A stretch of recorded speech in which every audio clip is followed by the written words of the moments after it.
This is the African News Update on top accolade news. The headlines: Zambia Mourns former President Edgar Lungu. Chad hits back at U.S. travel ban with visa suspension. Burundi blocks main opposition. Ethiopia approves $15 billion budget for 2025/2026.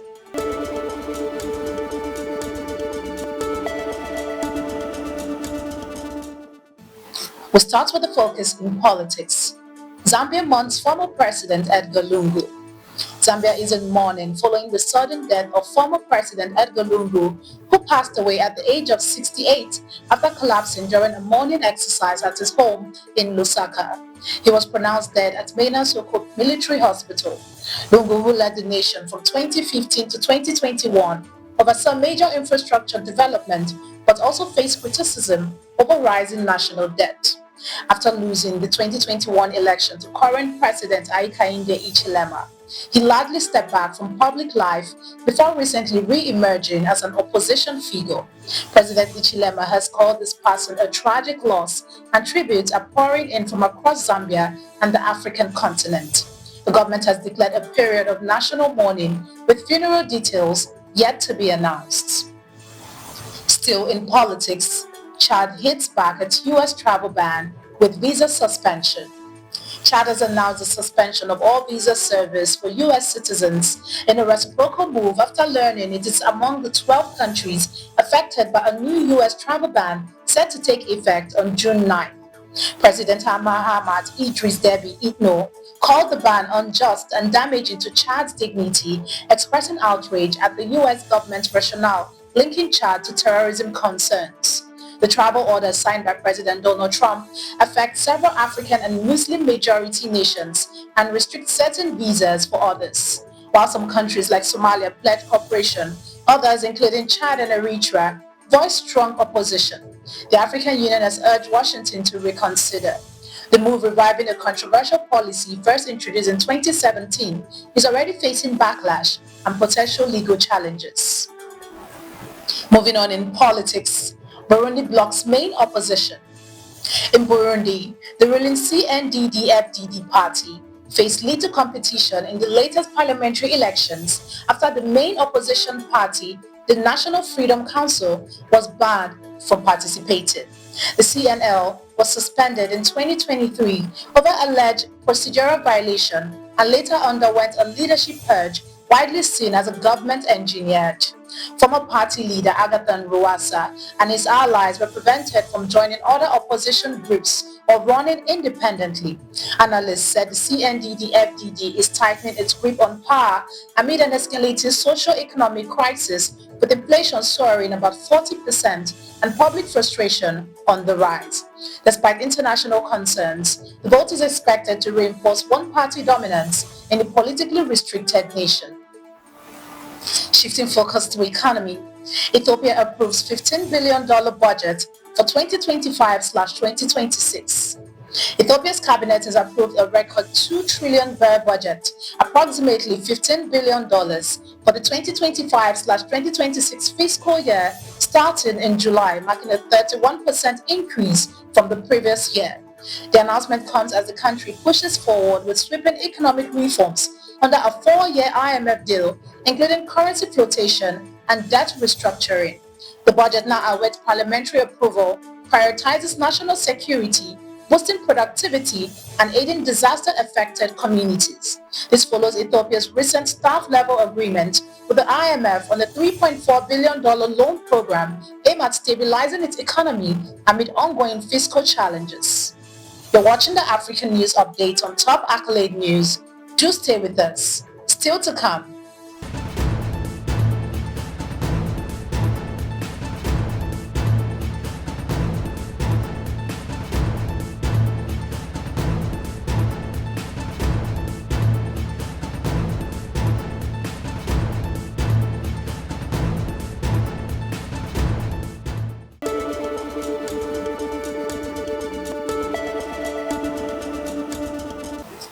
Thanks for staying with us. In international relations, Qatar advances peace talks between Congo and M23 rebels. Qatar has presented a draft peace proposal to the Democratic Republic of Congo and M23 rebels after over 2 months of mediation efforts in Doha. Both parties are expected to consult their leaders before resuming talks as negotiations enter a deeper phase focused on the root cause of the long-running conflict. The proposal follows escalating violence in eastern Congo, where M23 recently seized 2 major cities. In a rare diplomatic breakthrough after this year, Qatar brokered a direct meeting between Congolese President Felix Tshisekedi and Rwandan President Paul Kagame, resulting in a joint ceasefire call. Regional leaders alongside Doha and Washington continue to push for a lasting resolution to a crisis that traces back to the aftermath of the 1994 Rwandan genocide. Still in international relations, Belarus strengthened agricultural and trade ties with Botswana. Belarus has taken a major step towards expanding its presence in Africa, hosting agricultural ministers from Botswana, Ghana and Mozambique during a Belago 2025 exhibition in Minsk.